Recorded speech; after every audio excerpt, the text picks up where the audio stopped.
What if you could learn from physical product entrepreneurs that have risen up from the trenches to dominating their market by creating successful physical product brands? Well, this podcast is hosted by me, Kunle Campbell, and it's about breaking the mold to becoming a smarter, savvier, and better product entrepreneur. You discover how to take physical products from concept through launch and to scaling up from physical product entrepreneurs who've taken their revolutionary ideas to 1 million, 10 million, and 50 million plus in revenue businesses. You'll also join me on my journey to build $1 million physical product brand business in a year, where we both will learn about crowdfunding, selling to retail chains, launching through marketplaces like Amazon, strategic partnerships, publicity, celebrity endorsements, and selling direct to consumers. So if you're creating or building a brand in the consumer packaged goods space, in fashion and apparel, business products, or any physical product niche, listen in because we have you covered. Join the fast track to physical product business success. This is the Physical Product Business Podcast. I'm Kunle Campbell. Let's get rolling. Hi guys, welcome to the Physical Product Business Podcast, part of the 2X eCommerce podcast, where I interview entrepreneurs in the physical product business space, basically, and they tell their stories, they share their tactics, and they help you and inspire you to grow your stores or your physical, product business. Today, I was quite excited because when the opportunity came my doorstep, I jumped right at it. We'll be talking about fashion, today, ethical fashion, and it is a brand, the co-founder of a brand called ISSARA. They're a minimalist or minimal leather goods brand that I like to coin or relate to two things. One is affordable luxury, and the other is they're very, very ethically minded and go with a very agile e-commerce, model. I don't want to talk too much about it because I believe Rosh, who's the founder actually, not a co-founder of ISSARA, would shed some more light. Without further ado, I'd like to welcome you, Rosh, to the show. Welcome. Thanks, Kunle. Oh, fantastic. Okay, Rosh, could you take a minute or less to introduce yourself and ISSARA? Yeah, no worries. So I'm Rosh. I'm Australian, but I now live in London, so not too far from where you are. Okay. And I've been running ISSARA for 2 years. Well, it's 2 years today, actually, since we launched. So congrats. Perfect. Congrats. Thank you. And I guess 3 years since I actually started working on it. So yeah, that's a brief intro for you. Okay. And what does ISSARA actually mean? ISSARA is actually a Thai word. It means freedom, which is a concept that resonates with me a lot. So Okay, tell us about freedom. Choice of words is important. So what does freedom mean to you? It is. Look, in some ways, when you're naming a business, you can either go with something that is very descriptive, or you could go with something that is memorable or something that means to you. And I think in my case, it's a little bit of both. Partly just for me, I travel a lot, and the concept of liberty and freedom means a lot to me in several different ways. But also for this business, given the ethical manufacturing that we focus upon, I thought it was just a really apt name. Absolutely. And what was your former life 2 years prior? Prior to ISSARA, 3 years prior now. I worked in consulting for about 8 years. So finance consulting was my background. So not too much design related, or rather I should say fashion related, but I've sort of done design my whole life. What sparked the idea for ISSARA? The idea, so I was living out in Indonesia at the time. I worked in Jakarta for a couple of years, back when I was still in finance, and I used to go diving a lot. And on one of these dive trips, I noticed there was a guy on the boat who had this really lovely messenger-style bag on him. So I asked him, where did you get that? There was no sort of logo or anything on it. Mm-hmm. And he said that he had it made, which in Asia, it's a very common thing, actually, to get clothing and accessories commissioned and made to order, which I think is very, very special. And I'd had that, and I do that a lot with clothing. So I would design and get them made. My sewing skills are not up to scratch. But the idea of doing that with bags was something quite new to me. So I went with him the next day to the workshop, and I was blown away. So the amount of choice that you have, So you can select the leather, the lining, the fittings, and have something made to your specifications. So you're not ever wondering, I really like the color, but I wish the zipper was different. Exactly. That would never happen. But more than that, I think it was just the fact that a human being made this for me, right. And it wasn't something that I picked up off the shelf in Topshop.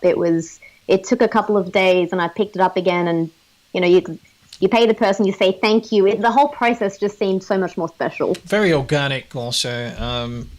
Craftsmanship. Back to the basics, craftsmanship. Right. Yeah, definitely. And really, really interesting. So, from having that first bag made, mm-hmm.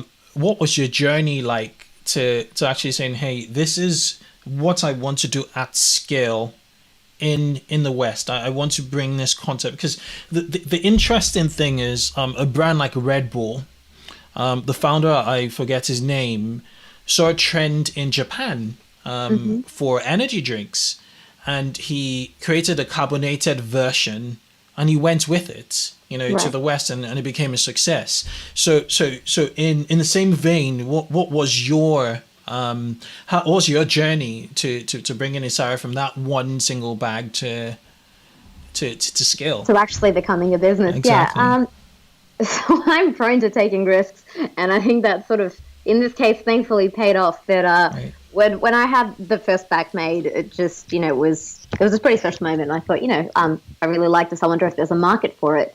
And surely this was back in 2014, it's like, surely there's a way to bring this to my friends back home. I know that people would love to be able to design their own stuff. So initially that was the business idea, was to allow people from around the world to send in their own designs and to have accessories made to order. So bespoke accessories, so to speak. I found out very, very quickly that, yes, there was demand, but it would be very hard to scale. And the overheads would have been quite high, just because even in the first few orders that I got, before I ever had a website, I'd literally just set up an Instagram page and started, posting some things, had some inquiries. It was a lot of back and forth of what, people comfortable with the idea of designing something, but when it comes down to it, there's a lot of questions. So I changed that idea around, pivoted, and thought, you know what, I'm going to flip this around. I'll do the designs. Keep it with, the whole theme of the business, which is minimalism and things that actually last. The idea is to buy something that will last you for decades if you look after it properly. So keeping with that, the designs are quite simple and classic, and they won't go out of style next season. And so that was how it, in terms of, the conception of it. But it took about a year from visiting that first workshop until the website went live. And the reason primarily was just how time consuming it was to find the right people to make each of the products. So the thing with leather working is it's, in some places, in a lot of places, it's now mass produced. So a large portion of it is done by machine. Whereas if you go back to, several decades ago, and in certain countries even now, it is very much a manual process. The leather is, the patterns are hand drafted, they're hand cut. Right. They're sewn using sewing machines, but also hand finished, depending on what the product is. They burnish the edges. It's like quite a labor intensive process. Okay. And so people specialize in bags or in wallets, and one person who's good at one thing is not good at another thing. Right. And also doing business in Asia as a young woman wasn't the easiest thing, especially given the language difference. So I do speak Indonesian. That's where I was working there for a while, plus I learnt it in high school. So that wasn't an issue.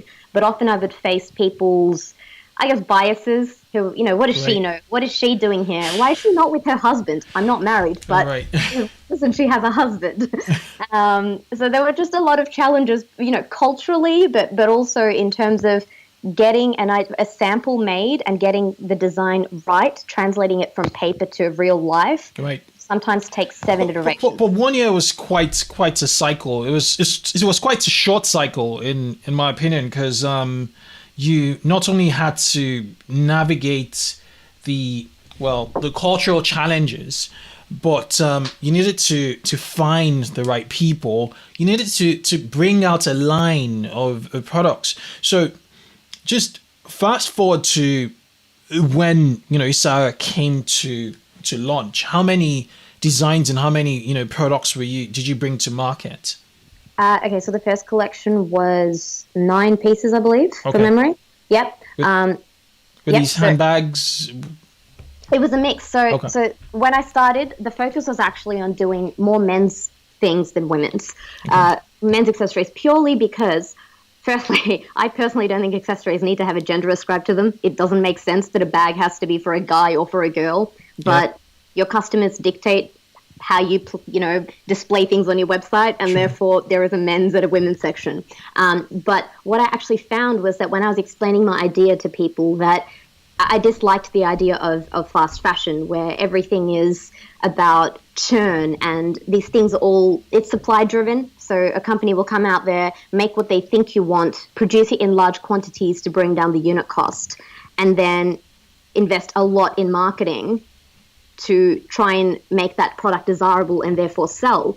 And often when that doesn't happen, there's a mismatch between demand and supply, and you go on fire sale and there's all of this wastage. So it's very wasteful, and it worked at the Industrial Revolution stage. But I think that, in the last 5 years, we've seen so many things become on demand in terms of services, and that hasn't happened with products and with manufacturing, and there's no reason that it can't. And there are a few companies who I believe are doing this now. So like with shoes, for example, I know of an Australian startup that does shoes made to order. Okay. And they've been around for, I don't know if you can call them a startup. They've been around about 7 years now. Right. But yeah, I love the idea of that. And so what I found was when I was explaining this to people, men resonated with the idea a lot more than women. Oh, really? Okay. And I think it might be because for women, often handbags are a bit of a status symbol. And so for them to accept a new and unknown brand can take a bit more convincing. Yes, it's emotional. It needs to really grow on them. They need to sort of justify the value, both to self and to your peer, to society, exactly. Yeah, so just organically, about 80% of my customers at the beginning were men. So, for example, with the weekend bags, that's not for men or for women, it's unisex. But people buying it were all men, and I slowly found that they would buy it for their girlfriends or for their wives. And now, 2 years on, I find that the customer base is much more even. It's about 60-40 now. Okay. Yeah. Very, very, very fascinating. So production is still in Indonesia. Indonesia and India. Mm-hmm. Okay. Is it like 100% handcrafted, or is it, what does manufacturing look like at the moment? Okay. Yeah, sure. So it's, when you say handcrafted, it's every other part of the process. So as I mentioned, let's say we have a design. If I draw up the bag for you now, what I would do is, I'm not a trained designer, so I still sort of hand draw everything, and I'd scan it and send it over to them. They then translate that into a pattern, which they then use to cut the pieces of leather. And it's really cool to see how they do it, because, leather is essentially hide. They lay it out on a big table, and they circle all the bits that can't be used because it's, there's defects on it. So if there's think of the hide as a human, right? You have different qualities of skin, and if you have blemishes, those bits are not desirable on a high-end bag. So they manually, by eye, these people that have 20, 30 years of experience, leave out all of those bits, and they put the pattern around the hide to see how you can minimize wastage and use most of the hide. Okay. Mm-hmm. And so you're also looking at the grain and how it should be cut and how it should be stitched. Once the cutting is done, they do skiving, which is thinning the edges, and then it goes and it's then sewn by a person at a sewing machine. So that part of it is, they use a machine for that, Gotcha. But it's not like an industrial machine. It will be, after that, it goes off for polishing and gluing and all of that, and quality check. Okay, so you talked about that when you ran the idea through people that you found a lot of traction with men, a lot of initial interest. How did you sort of validate the idea to give you the confidence to actually say, okay, you know what, let me launch this website with these 9 styles? was the product value? Was it through Instagram as you said, earlier, or did you have a landing page, for instance, prior to going full website? Yeah, so I think I sort of touched on it before, but I'm not very risk averse. So I think 2 weeks after I had the idea and I spoke to a few people, saw the amount of interest of, even just people had seen the bag, they loved the idea. And I thought, well, as far as I know, nothing exists. I did some research, but not a ton of research, because I think sometimes you just have to do it and try. Right. So sort of 2-3 weeks after I had the idea, I quit my job. And it was a very manual process finding these workshops and artisans. So some of these places were sort of 7 hours away from the nearest capital city. And so I was living in like villages that didn't have like running hot water or very good internet, which was a fascinating experience. Yep. But in terms of the confidence, I figured I'd have to try it. I was excited about it, which I felt was a good indicator. And, there was a gut feel and there was nothing in the market. And I felt that there was the gap. Plus, I have years of business training behind me. So part of that. Awesome. Yes, I did have a landing page as well. Yeah, the reason I'm asking is because I noticed you had a Kickstarter campaign sometime last year, which means that, very, very further down the line, you decided to use Kickstarter. Now, a lot of, brands such as yourself and brands who've actually even come on the show have started off with Kickstarter to validate their idea. At least if you waste a few $1,000s in Kickstarter, and there's no traction, you walk away with tails between your legs, and there's not that much, too much of an investment in stock and inventory. Right. So why Kickstarter further, down the line rather than at the start? Right. So at the very beginning of the business, I didn't consider Kickstarter or any sort of crowdfunding, because I figured I had seen enough demand from purely even just, so before I launched the website, like sort of a month into sort of having the idea, I set up an Instagram page, started putting up sketches and like the bags I had made for me, had a a landing page set up to collect, to grow my email database from the beginning. And just started from there. But in terms of Kickstarter, the reason for going into that later on was actually I noticed how much of an audience was on there, and partly exposure, partly, and most importantly, I'd say, it's the very vocal and passionate group of customers who are on there who are very, very keen supporters of certain types of businesses. There's a huge community on there for board games, for example, and a really big community who is interested in minimalism and sustainable living and great design. So I figured more than anything else, I wanted to see whether the tech range, which was the second collection, had a market. We collaborated with the company Tracker. They're quite big, and so we had to place quite a large order with them to get that off the ground. And I just wanted to test out the demand, so it seemed like a good way to do it. All right, awesome, fantastic. So with Kickstarter, let's dig a bit into Kickstarter. You set up your Kickstarter landing, page. I noticed you got a lot of press off the back of Kickstarter. You had TechCrunch. You had Forbes and a few other publications. How did you do? Did you work with a Kickstarter, consultant? How did you learn Kickstarter? You hit your campaign goals. You surpassed your campaign goals. So let's go deeper into Kickstarter, if you don't mind. Yeah, of course. So actually, it was the other way around. The press that you mentioned, we got when we launched the first time around in 2015. Wow. Okay. So the Forbes, the TechCrunch articles, all of those came out. Yeah, the month that we launched, which was excellent. What Kickstarter did do, though, was the scariest thing for me when I started was my lack of PR and marketing knowledge. I was very aware that I was great with numbers, I was good with design, but I have no idea how to do marketing. In fact, it felt quite sleazy to me. And so I had to force myself to do it because I don't like being bad at things. And so what I did was I put together, and I'm sure my first media kit was very rudimentary, but I sat down and wrote the story of the brand, why I started it, what it represents. Had some really great quality images, which are key to getting any sort of press. Mm-hmm. What you write is, I would say, second to actually how good your images are sometimes. So what kind of images did you put together? Lifestyle images, So everything was done on a very scrappy budget for our first launch. I mean, to be fair, as a startup, I think you've always got to have that mindset. But we worked with a photographer who actually was amazing. And I contacted him on Instagram and said, I really love your stuff. Absolutely cannot afford you. Are you willing to work for like vouchers and stuff? And, you know, when you can afford to, you should definitely pay them, which we do now. But for the first launch, he was lovely enough to agree. And the models, you know, everything was... Did he or she get the models to get... Did they put the models together? Did you find the models or... Yeah, we worked together to find the models and everything. And so it takes actually days of preparation to set up a photo shoot, make sure it has the right feel, you're getting the right models. The shoot went amazingly well. It was a great experience. And the pictures, I think, turned out really, really well.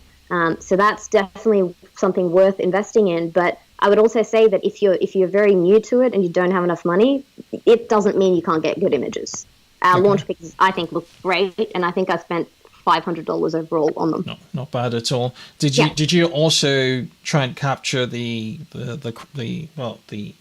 manufacture of the production of the bags in the PR images, or were they just lifestyle? It was a mix. So for the Kickstarter campaign, I actually went and did some filming just on my phone and had some photos taken of the manufacturing process because I think it's fascinating, and that's what sparked this thing in me. So I figured other people would resonate with that. But yeah, so the thing with PR, I think, is just have an actual newsworthy story to tell and tell it succinctly and really well, but to the right people.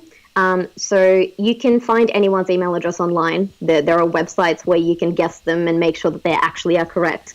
So I made a list of all of the publications where my target audience hangs out, and I tailored pitches, hundreds and hundreds of pitches to these people, and actually followed up with them. And just as long as you're respectful and relevant, we had a lot of success. So what was your initial story?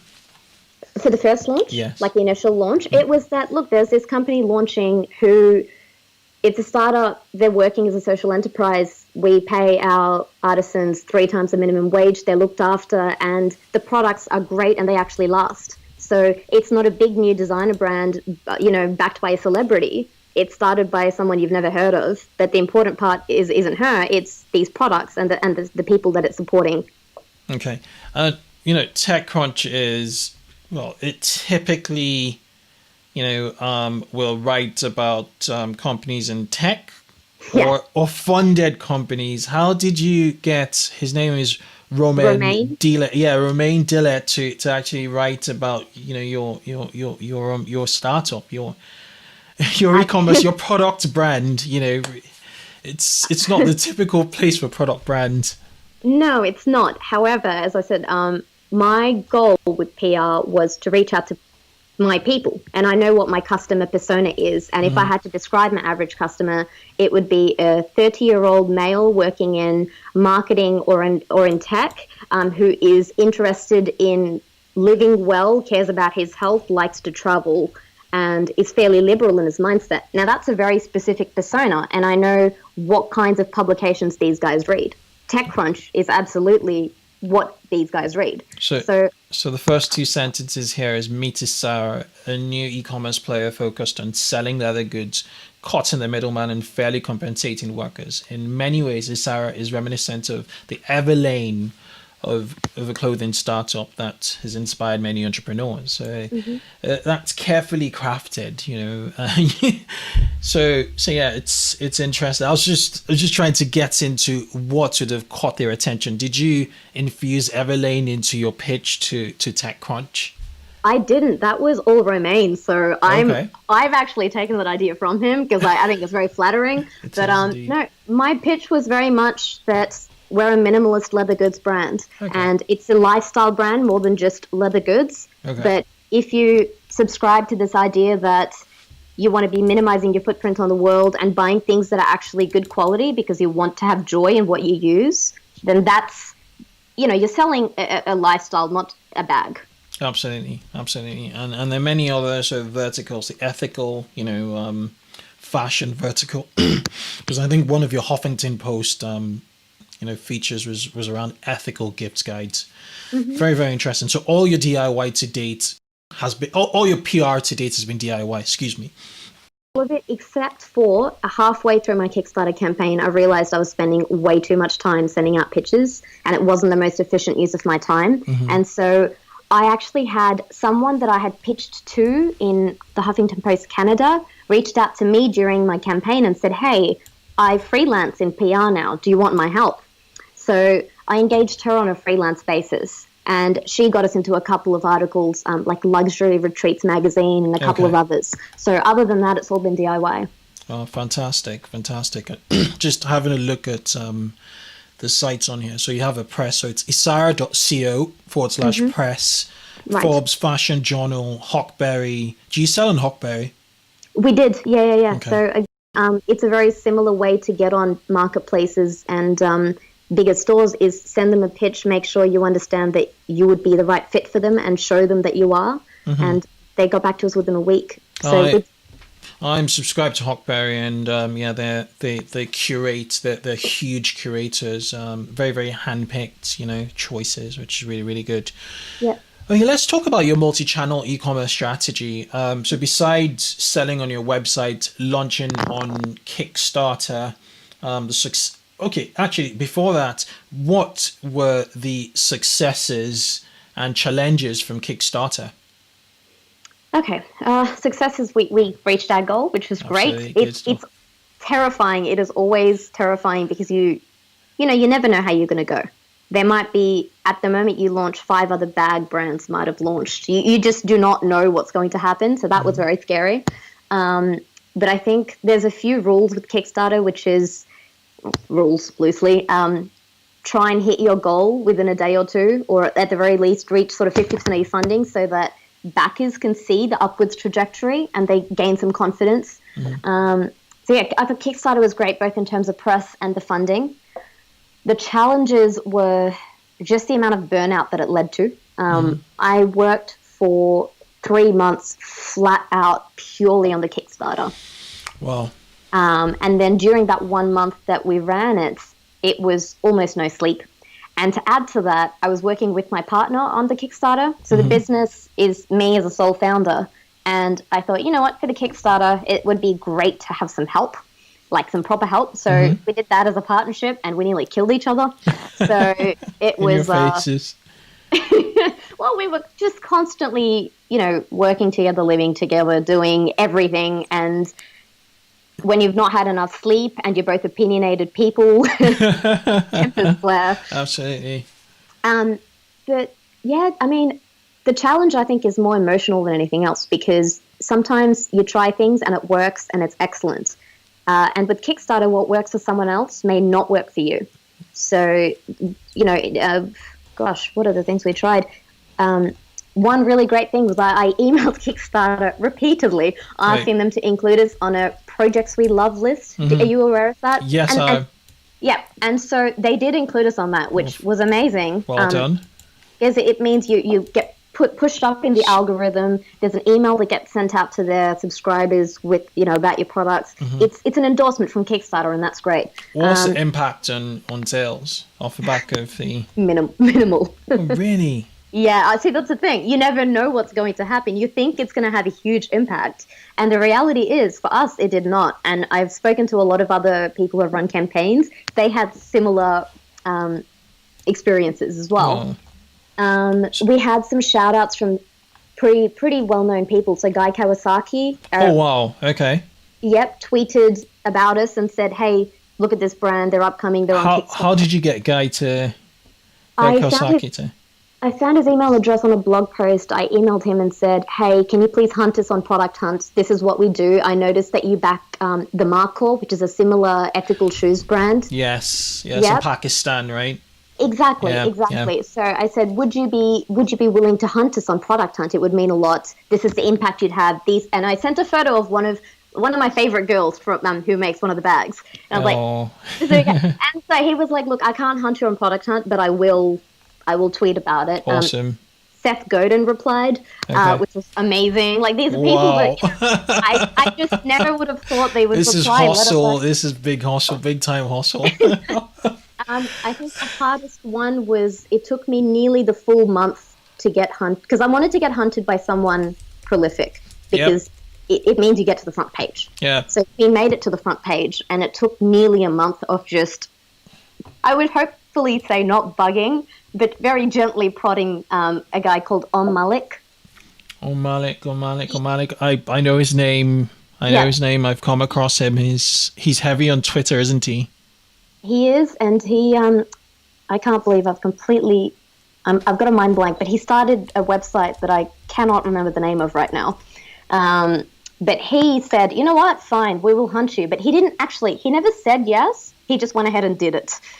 This was after several emails, so that helped. But yeah, like I said, it was very up and down for the whole month. Interesting. So what's your highest impact action from an 80-20 standpoint that yielded the best results in Kickstarter?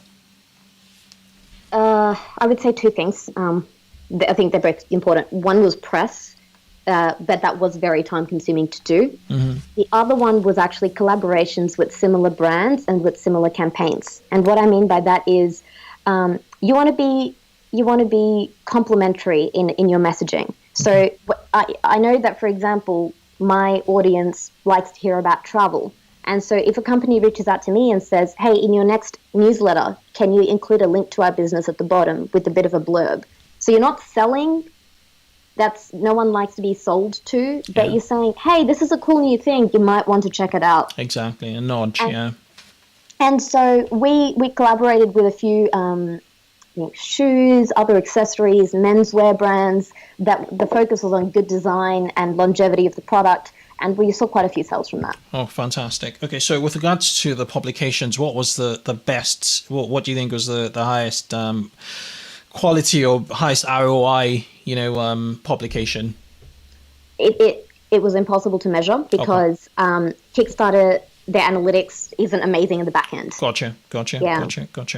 Okay, one question. I'm on the product hunt, page.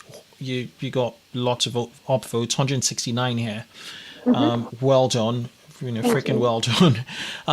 With regards to, it was quite intentional to have the trackable, module in. Was that part of the strategy to say, okay, if we have a tech element to this, we can reach out these platforms and these guys, will give us traction because they're very active online. Was that very intentional, the move to adjust the product, to fit these audiences? No, it was actually the other way around. Oh, wow. So I think after a year after we launched, people were like, when is your second collection coming out? I mean, it's been a whole year now. And, I hadn't thought about it in terms of, again, I don't run this as a fashion company so much that, you can expect a collection twice a year or any of that. I do kind of what I feel like people, what I like and what I think my consumers would like. And I just thought I'd heard about these Bluetooth trackers and I am very forgetful. So I thought, hang on, why hasn't someone put one of these in my purse? I'm always leaving my keys behind. I'm always leaving my wallet around. I had my laptop stolen in Jakarta once. Ouch. By a motorcycle taxi, and I ran after him for a mile and did not catch him. So I thought, oh my gosh, I run a bag company. Why don't I incorporate these? So again, similar to how when I first launched, I started emailing all the biggest tracker companies. I emailed Tile, I emailed Tracker. When customer service would come back and say, we're not interested, we don't know who you are, I just emailed the CEO and they would come back and say, yeah, great, we'll send you a second. Just don't take no for an answer. Okay. But we evaluated a bunch of these different trackers and I ended up going with the company called Tracker. Okay. Is it just Tracker as in TRACKER? Yeah. Okay. No E. There's no E. Okay, a Tracker. Okay. Yeah. And the reason we went with them is because they're made from steel, they look beautiful, and most importantly, keeping in line with our ethos, you don't throw it away once the battery runs out. Okay. Unfortunately, a lot of GPS trackers on the market, they once 6 to 12 months are done, you have to replace the whole thing, which I think is insane. Mm-hmm.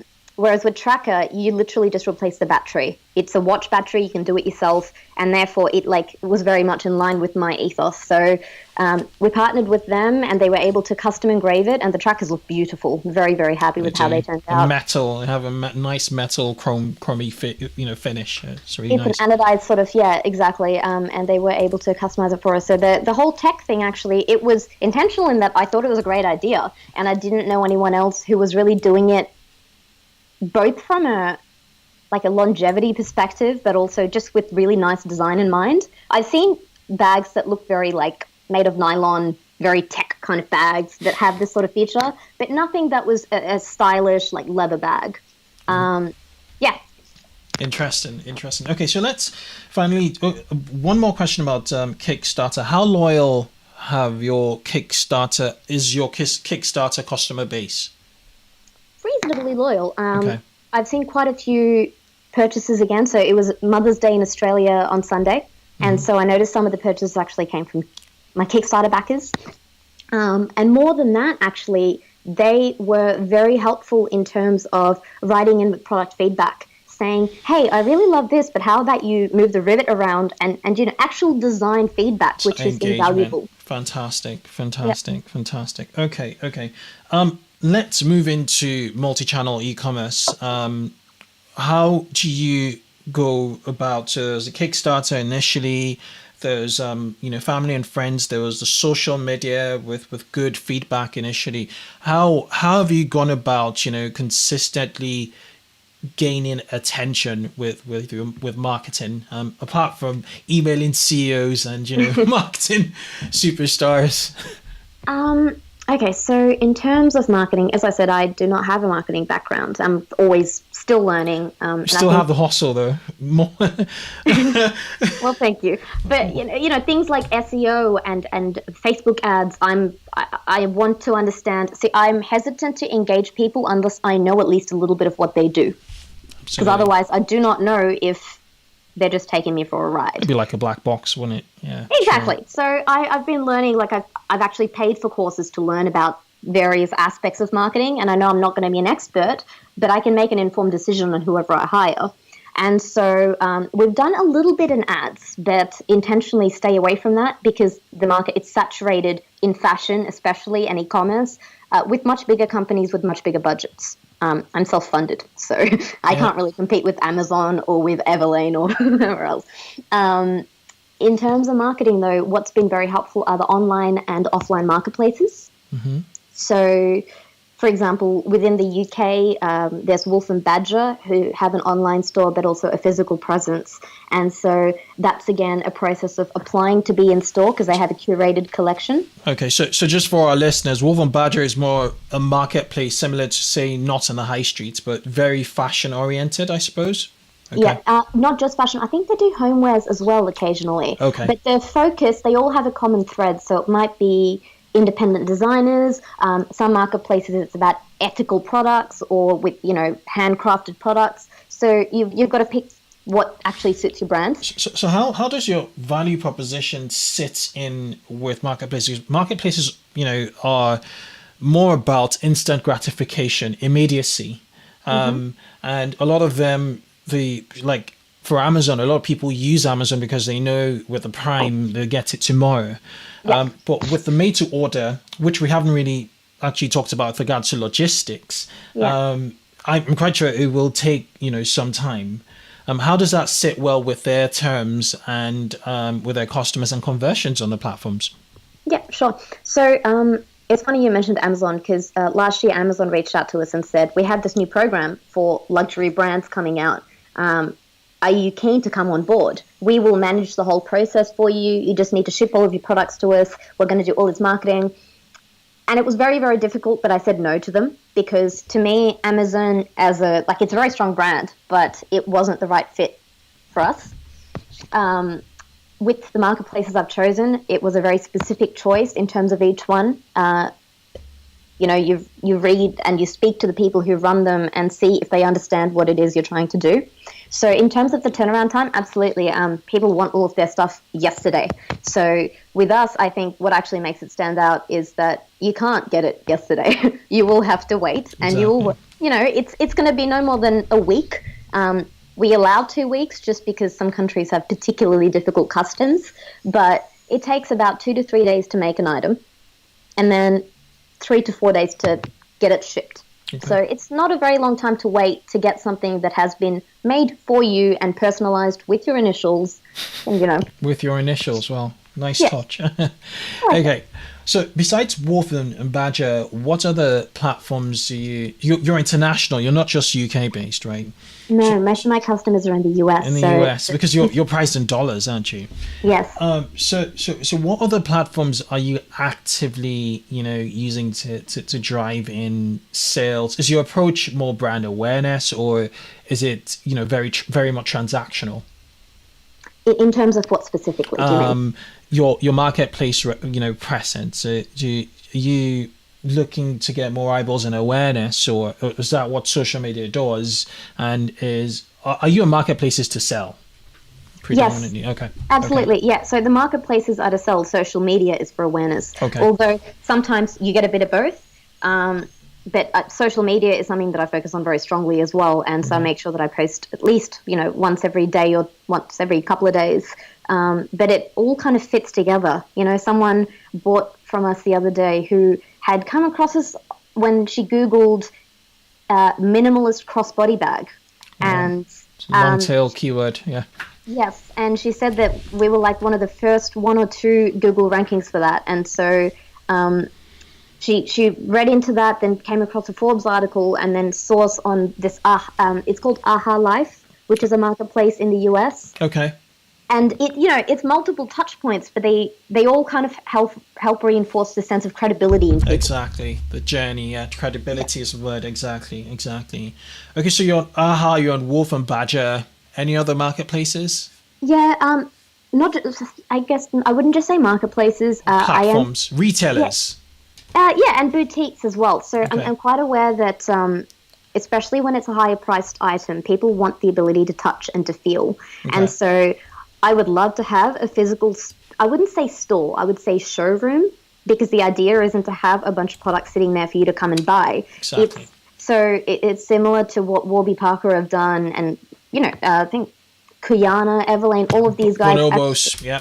Yeah. A new grid. Exactly. Absolutely. So it's a place for people to see something online, think, oh, does the color look like this, off my screen? How's it going to feel? Is it going to be too big on my little body? Like, often the questions I get are from, women who write in, hey, your weekender looks lovely, but I'm 5'3". Is the bag going to be too big for me? Rosh, one question. What if I had a look at a bag and I was like, okay, could you change the zipper from bronze or gold to silver? Would you be able to do that, given the fact that it's made to order from your website? Okay, so that is a it depends question. Okay. With your particular question that you asked, if you wanted to change it from a gold to a silver zipper, if we weren't insanely busy, I would oblige. Okay. Because we have silver zippers, we don't need to order them. If you had asked for a color that I'd have to order in, the answer would have been no, because we have to order in bulk. So we keep all of our raw materials on hand, and it wouldn't make sense for me to order, 500 meters of a purple zip. But silver we have on hand, so yeah, we can do that for you. Okay. So it depends. Okay. So you're both online and in offline boutiques. Yes. Okay. All right. Let's briefly talk about your tech stack. I use a tool called Built With. It's a Chrome extension, and I realized you're on WordPress. Is there? By the way, the website looks great, brilliant, great layout, great structure of categories, images, product pages, all well sorted. All well, very very nicely laid out. And fantastic. When I came across your website, I thought you're on Shopify. This looks like a standard Shopify website. So why the choice of WordPress? And what's been your experience so far? It's been really good. So I'm not a super technical person. When we started, it was on BigCommerce. The reason I chose BigCommerce, this is going back a long way now, is because I was tossing up between Shopify and BigCommerce. And I think for most new e-commerce business owners, Shopify is amazing. It didn't have all the functionality I needed at the time. BigCommerce allowed me to do multi-currency, which is what I had at the beginning, but we found it slowed the website down quite a bit. So got rid of that and made it all just USD. And there was, for things like monogramming, so as you know, we can personalize our items, and it was quite difficult to do that with one of these platforms like Shopify or BigCommerce. So we moved over to WordPress about a year ago now. So we use WooCommerce, and it's working really, really well. Very happy with it. It's quite simple to change things. And to be fair, I don't do the development side at all. Yeah. I show my partner, this is what I want. and he goes ahead and complains and builds it. Just knocks it out. Yeah. And there's also an option for to embed a tracker, device on there, and then you could personalize for $10. It's really, cleverly laid out, simple to use, simple to interact, and very minimal in the sense. So when you click on like the description, you don't see the entire description, on there. You just click the plus sign, and then it expands what your process is, like shipping, dimensions. It answers all the, necessary questions required. So really, really good stuff on there. Okay, before we kind of, wrap up, what are your thoughts on funding to further grow? Do you think businesses like yourself, direct-to-consumer businesses like yourself, like ISSARA, sorry, not yourself, like ISSARA, would require funding to grow, similar to what B Parker are doing, similar to what Bonobos? It really depends on your goals, for the business. Or do you think you keep it, boutique, nice and boutique, made to order? What are your thoughts around funding and growing? I think you need to have very specific reasons as to why you're seeking funding. In a purely, in a more traditional tech business, it definitely makes sense, especially because they don't make any revenue for like the first several years. In a product business, I think funding is less relevant because you can actually, it's a more traditional business model. And my personal take on a business is it should be profitable. At the end of the day, you need to make money and you need to make value for your customers, for people, whatever your mission is. And funding doesn't actually directly do that. It enables you to do some of those things if your business model works. So for us at the moment, I'm not looking at any funding. Actually, my goal is to improve sort of revenues organically. And there's a new website that we're working on at the moment, which will be live next week, and a lot more sort of in the way of marketing and advertising that we're working on as well. So yeah, not looking at funding at the moment, and I don't think it's a must either. Okay, that makes sense. So one of the points you made, we'll just talk finally about your team before we go into the lightning round, was the fact that, where are my notes here? You said that the compensation of people who work. Actually, I actually like the about us page where I can actually see people who've made my bags for me. So one of the things you mentioned was the fact that they're given fair wages. They have health insurance. And I think they even have a pension, fund and things like that. So this perks. Do you have a team directly working for ISSARA, that ensures, this actually happens? What's the setup like? Like, how do I ensure that, the things on the website are actually taking place? Because I'm not physically there. So, exactly. Particularly with the staff. Your team, the whole ethical and social responsibility, elements of the model. Yeah, absolutely. So we were talking earlier about how long it takes to set up. And I personally thought a year was a very long time. So I was surprised when you said it was short. But it is in going towards making sure that what people tell you is happening is actually happening. And the only real way to do that is to, look at certifications. So to do an audit, so to speak. If they say we're BSCI certified, which is like a British certification towards production, ethical production type of thing, you want to make sure that they maintain that certification every year. Not to mention, there's nothing that can substitute for going out and actually visiting every day. So I've spent months and months at these workshops, like probably close to 6 months, actually living there and making sure that, do these people get lunch breaks? Are they employing people under the age of 18? The answer is no. Do they? I love that at our workshops, there's plenty of women that get employed in an industry that for a long time was men only. So from the people perspective, actually step back a bit. When we talk about ethical fashion, that can mean a lot of things to different people. For me, you can look at it in a few ways. For me, the biggest factor is the human factor, because I think that's where, with fast fashion, that's the bit that gets let down the most often. With things like the Rana Plaza disaster in Bangladesh, we want to avoid that as much as we can, and there's no reason it should be happening. Exactly. The second aspect is the environment. So absolutely, the leather industry can be very polluting, but there's also plenty of standards in place to ensure that it is neutralized, that the negative aspects are neutralized. There's waste management standards that they need to adhere to, water management standards, and so we look at all of that to make sure that the tanneries we get our leather from processed through do stick to all of that. The hides come from New Zealand. So you can get hides from Brazil, for example, and I probably shouldn't be calling out specific countries, but, in some places, animals get treated a lot better than in other places. True. And in New Zealand, animal husbandry standards are very, very stringent. And so I can feel comfortable that it came from a good place. And I've had my fair share of flack from vegans and vegetarians who have said, how can you call yourself ethical? You're killing animals. And, the reality is animals are people consume meat and the skin goes somewhere. And as much as it's a very opaque industry and it's difficult to say that all of our skins are a byproduct of the meat industry, we are aiming for that. And that's what we try to ascertain.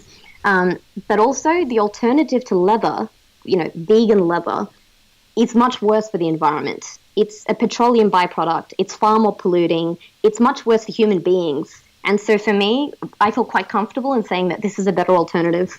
Yeah. Yes. It makes sense. And I suppose sourcing from New Zealand, there's that accountability where you can actually, track back to potentially the farm and, see, how, the farms... not only how the farms actually, produce the hide, is it really off the fact that it's a byproduct from, from the meats, you could track this. That's accountability backwards anyway. There's limited accountability, I have to say. So it's a very opaque industry. As much as you try, you can't for certain. No one to this point, I don't think, will be able to say for sure that every single one of their hides, was a byproduct of this industry. But all you can do is do enough research and ask enough questions that you're as certain as you can be. Okay. That makes a lot of sense. That has been, a lot, and it's been really, really, really interesting talking to you. But before I let you go, Rosh, I typically ask, about 3, 4, 5 questions to every guest, called lightning round. That is pretty much evergreen questions. And if you could answer each of these questions with a single, answer, it'd be brilliant. Or single sentence. Okay. How do you hire people? Asking a lot of questions and doing trials. Okay. You want to make sure that, I think skills, yes, are important, but more than that, it's attitude. So you want to make sure that, and in a startup as well, they kind of have to be comfortable with uncertainty. True. What are your 3 indispensable tools for managing your business? Oh God, Google Suite. Everything's in the cloud. Everything's always backed up. Automation, Zapier has been a lifesaver. What do you automate? Oh God, loads of things. When an order comes in, which part of that, what part of that information gets taken and sent to the supplier, what goes to the courier, what goes to the customer, and sort of 3 weeks later they get an email saying, can you please review the product? You want to minimize the manual parts. Third tool would be, it's not really, I guess my calendar. Calendar. Yeah. You're not the first person. If it's not in there, it doesn't exist, right? All right. Okay. What's your best mistake to date? By that, I mean a setback that's giving the biggest feedback. Oh. I was blackmailed. Yeah, it happened twice actually, but the first time was in Indonesia where, so you pay for your products, you pay say 50% upfront, and once they're made and you've got them in hand, then you pay the rest of it. And this person knew that, I was working alone. I didn't at that point know anyone else in this place. That was like 7 hours from civilization. And he said, the more I'd organized a photo shoot, and he kind of came back to me and said, I want to like increase prices by 40%, and if you don't pay them, I'm not delivering the product. Right. And I'd already paid half. I had a flight booked back to Australia in a day or two, and I had a photo shoot that I'd already organized and was ready to go. So, and I was like flustered because it wasn't just about the money. If I was looking to partner with him long term, I wanted to know that I could trust the guy.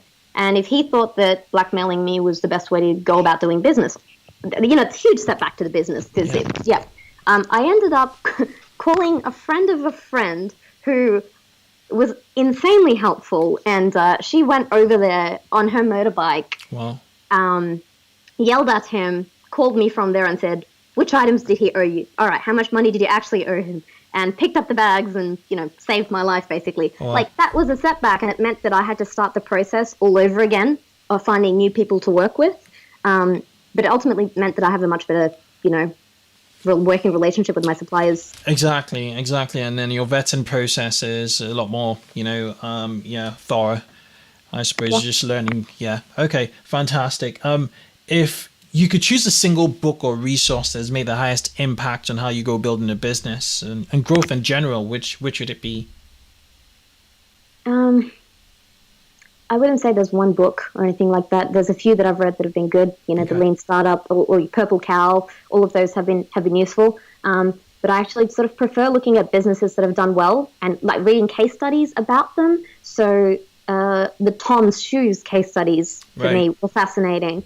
Everlane was a really great case study. How Frank's, the shaving company. Yes. Yep. So how they launched, I studied that religiously before I launched because I thought it was amazing how they grew their email database. Is it Frank's? Yeah, is it Frank's, right? Harry's. Sorry. I don't know where I got Frank's from. Harry's, yeah. The founder of Harry's was his ex, can't quite remember again. His ex, Warby Parker. One of the co-founders of Warby Parker, went out. He bought a factory in Germany. Yeah. For was it $100 million he raised, and Frank Harry. Sorry, that's my fault. Okay, but yeah, it's been fantastic having you, Rosh. This is an interesting conversation, and I know the audience will be, will find this interesting. Most people will listen to this very point. I'd like to thank you for coming to the 2X eCommerce, show. And yes, fantastic. Thank you so much. Thank you so much for your time. It's been great being here. Have a good one. Bye. Bye.